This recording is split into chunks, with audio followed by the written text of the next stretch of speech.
هاي، هنعمل شاي مع بعضنا بما اني ما عندناش مواعين النهارده. قلت ما فيتكمش بصراحه، يعني قلت ايه، طالما يا بنتي ما عندكيش مواعين رطبي على قلبك بايه، بكوبايه شاي. لحسن دماغي هتقع والله مني. يعني سبحان من مخليني كده قايمه واقفه على رجليا. بس ما حدش يا جماعه يتك عليا في الحلفان في حته المواعين دي. يعني ما حدش يقول لي احلفي ان انت ما عندكيش مواعين، متعودين منك على مواعين. لا لا لا، محدش يتك عليا في الحلفان. انا هعمل نفسي ان انا مش شايفه المواعين واشرب كوبايه الشاي بتاعتي الاول. ويلا بينا، يلا بينا، ايه رايكم؟ بصوا، ده هو ده. بس طبعا انا عامله نفسي مش شايفاه لحد ما اشرب كوبايه الشاي براحتي. لحسن اقسم بالله انا حاسه ان دماغي هتقع مني مع اني شاربه قهوه. بس مش عارفه في ايه النهارده كده، حاسه بوخم بكسل، مش عارفه. والساعه داخله على 10 بالليل ولا عملت اكل ولا عملت حاجه، والدنيا تضرب تقلب. طب العمل ايه بقى في الوخم والقرف ده؟ يلا نستهدى بالله كده ونبدا يومنا، ونمسك حبه المواعين نغسلهم على ما كوبايه الشاي تهدى شويه من ايه، من السخونيه اللي فيها، لان مش هنقدر نشربها وهي سخنه مولعه كده. نركنها هنا ونقول بسم الله ونبدا في المواعين. مع اني والله انا ما قادره اقف حتى على رجلي، يعني حتى مش قادره اقف النهارده على رجلي. مش عارفه، حاسه ان انا دايخه كده، وحاسه ان انا يعني مش احسن حاجه يعني النهارده، بس مضطره. يلا يلا معايا على الحوض. يلا شجعيني منك ليها بالله عليكي. يلا حبيبي منك ليه. اهو بصوا منظر المواعين اهو، محدش يتخض. يعني انا عايزاكم تاخدوا على كده، يعني خليكم حلوين معايا وناخد على بعضنا كده. نبدا بقى ايه، نجيب سلكتنا عزيزه اللذيذه. بسم الله، ولا حول ولا قوه الا بالله. ناخد حته السلك بتاعتنا. على فكره انا ما بحبش اغسل بسلك المواعين، بس انا ساعات ببقى مضطره لما بعوز اخلص ايه الحاجه على طول، ببقى مضطره ان انا استعمل السلك ده لان هو بيسمر الايد، فانا ببقى ايه مضطره له يعني. بحب اعمل بالسفنجه. هنبدا برضو بالحلل. انا بحب ابدا بالحلل الاول يا جماعه عشان الصعب يخلص، الاقي الحوض كده فاضي بسرعه. انا عندي احساس يا جماعه ان السلكه يعني بتخليني اخلص المواعين بسرعه، مش عارفه ليه. يعني بتخليني لو ورايا كوم كده السلكه دي بتسهل عليا، غير السفنجه بتسهل عليا في الاطباق والمعالق، في الحاجات اللي هي الصغيره. لكن في الحلل بقى والحاجات دي بحس ان هي ايه، بتنجز معايا بسرعه وبتنضف بسرعه، ما بتضطرنيش ان انا يعني اعيد على الحاجه مره واثنين وثلاثه. لا انا مش قادره اصلا اعمل المواعين، تعبانه خالص والله النهارده. حاسه كده ان انا ايه، مش احسن حاجه، بس مضطر بيركب الصعب. يا دوبك نيمتي الواد الصغير وقلت يا بنت بقى ما بدهاش، قومي شوفي اللي وراكي واجري كده على المطبخ بدل ما هو يضرب يقلب. عشان لسه الغدا ما عملناهوش، ولسه حاجات لسه هوريها لكم دلوقتي، هوريها لكم في الفيديو ده او في فيديو تاني. يعني لو الفيديو ده طول ممكن اوريها لكم، يعني اعملها لكم فيديو تاني. فاهمين قصدي؟ ان شاء الله نخلصهم على طول، مش هياخدوا حاجه. احنا هنغسل اللي احنا ايه عملناه، اللي احنا غسلناه هنشطفه على طول اهو الاول، عشان ايه نفضي مكان لغيره. لان انا عندي البوتاجاز ورايا مليان مواعين. هنحط هنا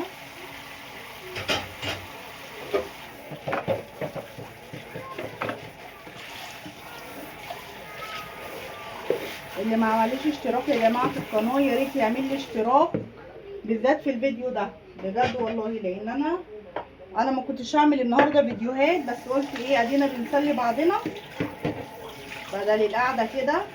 وفي نفس الوقت اشجع نفسي بدل ما انا قاعده ولا شغله ولا مشغله ومكسله كده. لا قومي شوفي يا بنتي اللي وراكي، محدش هيعمل لك حادثه. شقتك انت اللي هتفضل مكركبه وحاجتك هي اللي هتفضل مكركبه. فوقي نفسك كده. قمت عملت لي كوبايه الشاي الحلوه دي اللي انا هشربها دلوقتي. يمكن تظبط دماغي شويه، الله اعلم بقى هتظبطها ولا هتهبطني اكتر. انا حاسه ان انا مهبطه اصلا على ايه. وعندي غسيل والله كتير قوي، عندي حوالي يجي 3 غسالات لسه عايزين يتغسلوا، واتنين على الحبل وواحده في الغسالة. يعني انا نشرت العصر كده غسلتين. وهتقولي لي بقى انت بتخلي الغسيل ليه؟ هقول لك والله العظيم عيالي بيغيروا في اليوم يجي 6-7 مرات التلاتة. يعني شوفي بقى في كام غيار، يعني اليوم بيرمي معايا كده في 12 غيار ليهم هما التلاتة.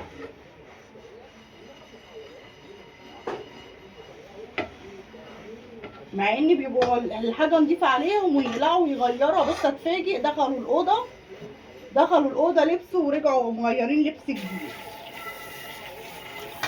يعني عيال كده صعب بصراحه. ربنا يهديهم يا رب، ربنا يهديهم. انا كده خلصت الصعب كله اللي في الحوض الحمد لله. ناخد بقى ايه بق شاي على السريع. انا ما بحبش اشرب الشاي سخن، يعني بحبه اخليه يهدى شويه. يعني انا جوزي بيحبه سخن قوي الشاي، بيحب الشاي سخن. انا ما احبوش، احبه يهدى شويه من السخونيه. انا هنا بقى الاطباق عندي عشان اسهل على نفسي الامور شويه هعملهم بالسفنجه.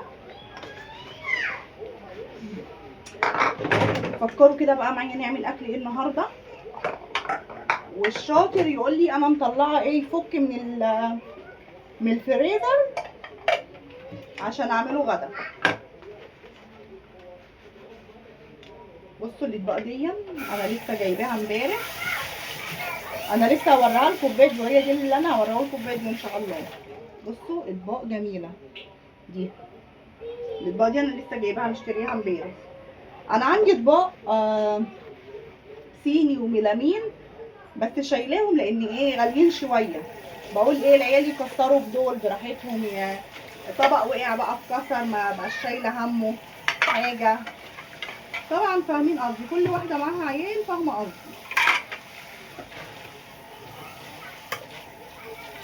احنا الاسبوع بيتكسر فيه يجي 3-4 اطباق على كام كوبايه، على كام معلقه ترميه في الزباله عادي يعني فاهمين. عادي والله ما بزعل، يعني انا بفضفض معاكم مش زعلانه، مش انا زعلانه، لا انا بفضفض معاكم كعادي يعني بنتكلم مع بعض.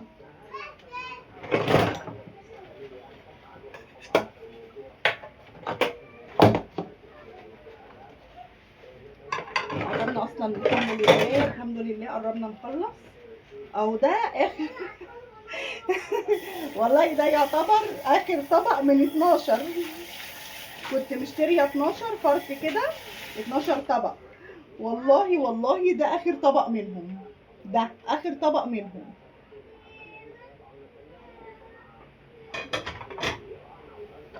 ربنا يصلح حال الجميع يا رب، ربنا يصلح حال الجميع ويرزق اخواتنا برزقنا ورزق عيالنا، لان احنا في ايام يعتبر صعب قوي كمان.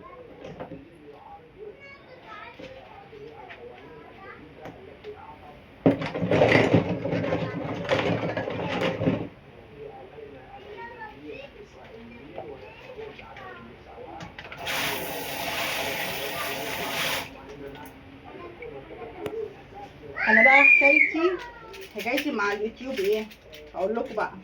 انا اصلا كنت حابه المجال ده، يعني انا حابه مجالي اللي هو الميديا والكلام ده كله.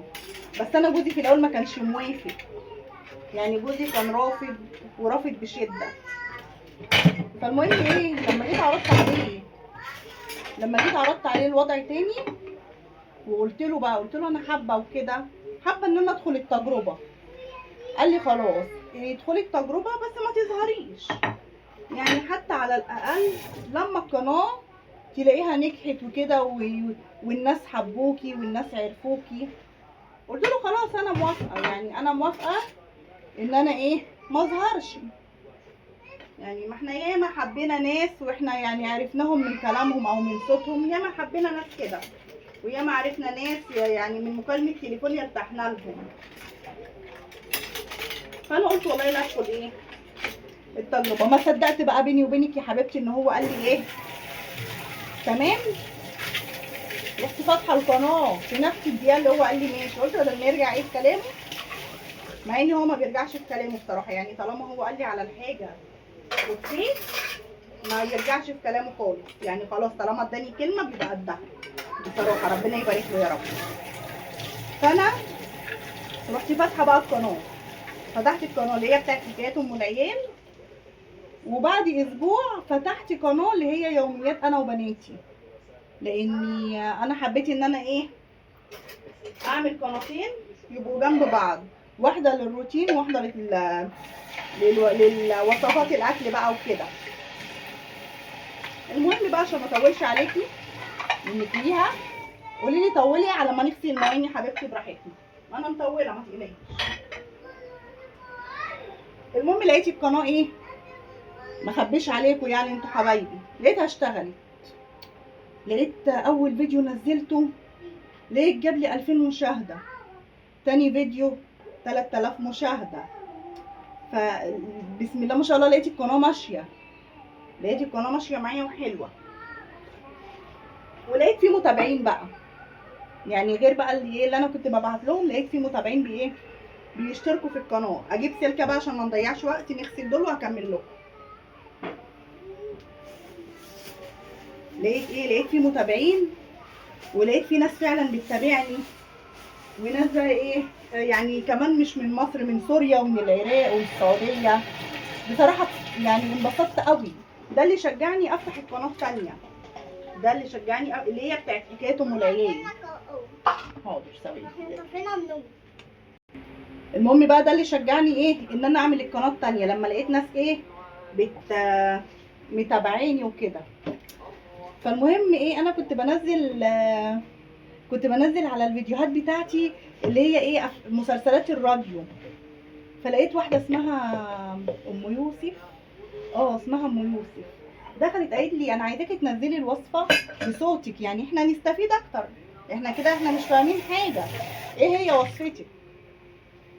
فقلت لها حاضر من عينيا. ومن ساعتها بقى بقيت يعني ايه استأذنت برضو طبعا جوزي، قلت له انا يعني ايه هنزل صوتي، ووريته طبعا تعليق اللي هي مدام ام يوسف دي، وقلت لهم عايزين ننزل بصوتي، يعني اشرح لهم الوصفه بصوتي. من ساعتها بقى يعني الحمد لله الحمد لله بدأت القناه ان هي ايه تشتغل معايا. والقناه التانيه يعني لسه، يعني هي حكايه ام العيال دي اللي هي ماشيه معايا حلو، يعني هي دي لكن يوميات انا وبناتي يعني يعتبر لسه برضو لسه في بدايتها، لسه في بدايتها، يعني هي لسه ما جابتليش ال 30,000 مشاهده، يعني هي لسه في بدايتها خالص. فايه همتكم بقى معانا عشان لايكات بقى واشتراكات بقى وفرحوني، يعني ايه انا بسليكوا اهو واحنا بنخلص حاجتنا. انتي بقى اعملي لي لايك واشتراك في القناه وادعميني كده وفرحيني عشان اعمل لكم القناه الثالثه.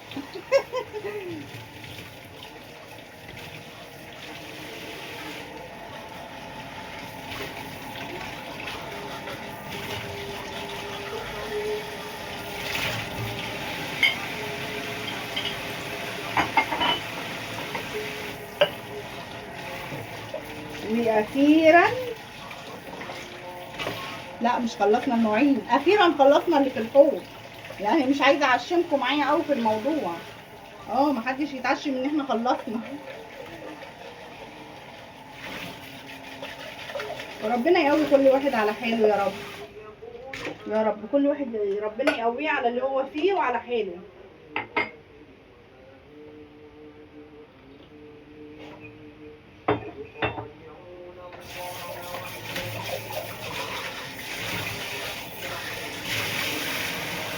بصوا السلكه بتخلي الكوبايه قمر ازاي. بصوا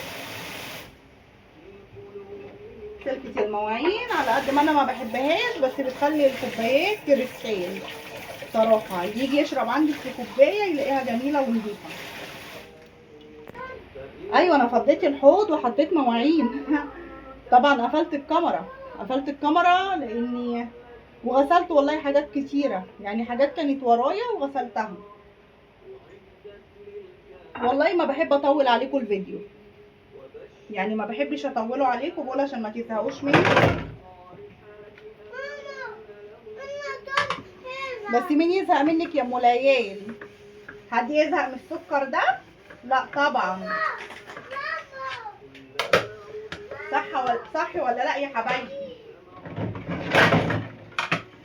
اللي ما عملتش اللي وراها تشد حيلها وتقوم فورا تخلص اللي وراها.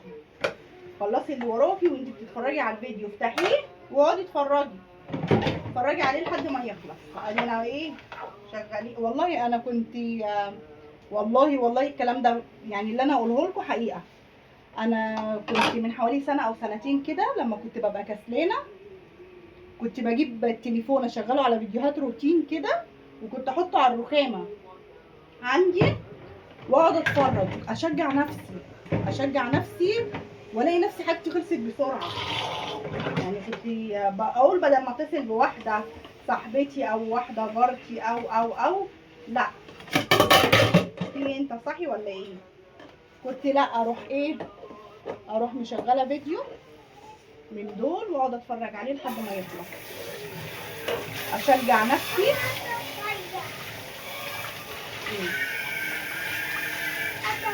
حاضر.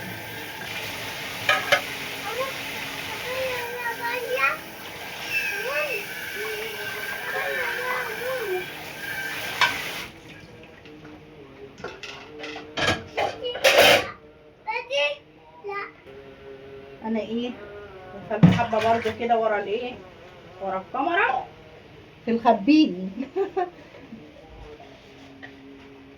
انا ساعات بقعد اقول ايه لنفسي،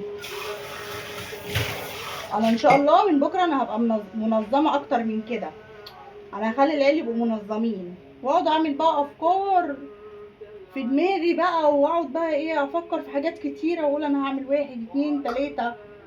عليا النعمه يا اختي منك ليها. انام اصحى الاقي الدنيا مبهدله، اشيل كل اللي كان في دماغي بالليل، وبحمد ربنا على ان عقلي لسه فيا. والله بحمد ربنا كتير قوي ان عقلي لسه فيا.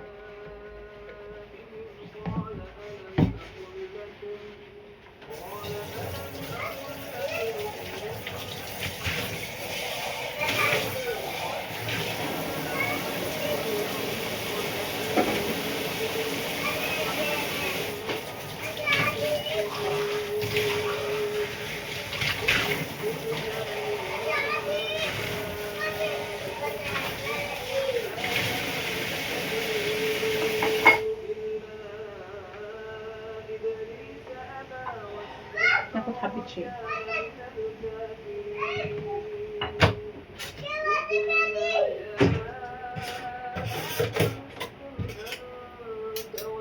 ليا واحده صاحبتي حبيبتي يعني النهارده بتقول لي ارنبه. بتقول لي ارنبه عشان جايبه عيالي ورا بعضهم. بتقول لي هنسميكي يا ارنبه.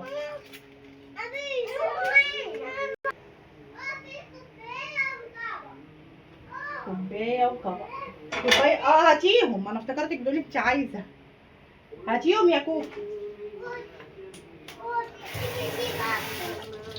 بس يا لولو عشان احبك.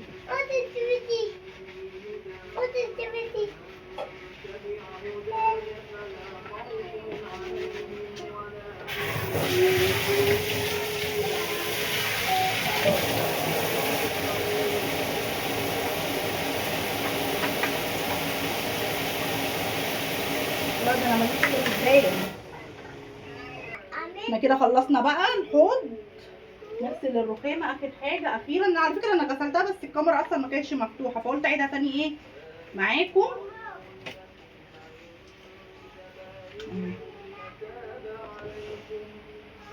ناقص كده الحوض اهو. الحوض قدامكم. ايوه كده مظبوط. هنصبنه تصبينه حلوه. انتوا عارفين احنا هنصبن الحوض ليه؟ عشان نجيب المواعين اللي في الصاله هنا، الكوبايات بقى اللي هم شاربين فيها، والاطباق اللي هم بقى واكلين فيها، والحاجات الحلوه، فلازم يدخلوا على نظافه. معقول هندخلهم والحوض مليان؟ لا طبعا، ازاي يتخانقوا مع بعض المواعين؟ ينفع نخليهم يتخانقوا مع بعض؟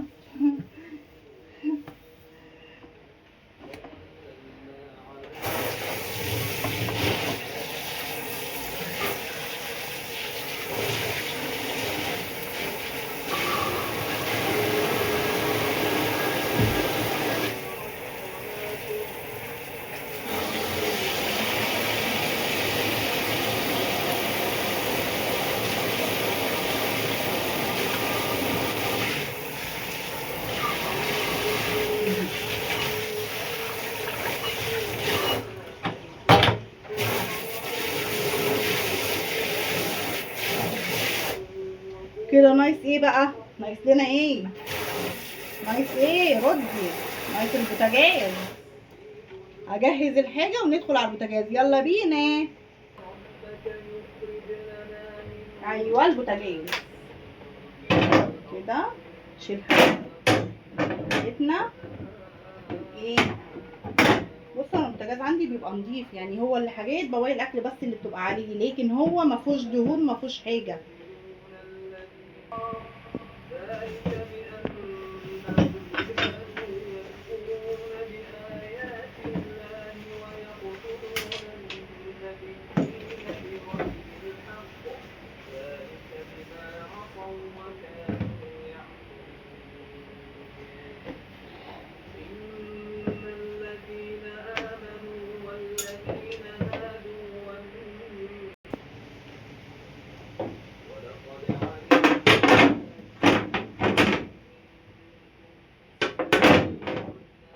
لا دي مش هنا، دي بتاعت هنا. ايوه هتلخبط وهرجع اشيل واعيد وازيد، عشان انا اصلا ما كنتش في دماغي النهارده ان انا اقوم اروح، مع اني كان عندي المواعين اللي انتوا شايفينها دي. مش عارفه اصلا لو كنت قعدت وما عملتهاش كان هيبقى الوضع ايه بصراحه، بس كنت مكسله. بس دلوقتي خلاص يعني الحمد لله فكيت وبقيت كويسه خالص الحمد لله. وهنعمل بقى الروتين بتاعنا كله، وهنعمل اكل وكل حاجه. كده خلصت البوتاجاز واهو بقى كلها شمعة منورة زي ما انتوا شايفين اهو. كده المطبخ بتاعنا خلص، الحوض بالرخامة بالمواعين. ناقص الأرضية دي أنا بعملها بعد ما بخلص بره، يعني اما اخلص بقى الشقة كلها اروح بقى داخلة على أرضية المطبخ. يلا تعالوا معايا بره، يلا.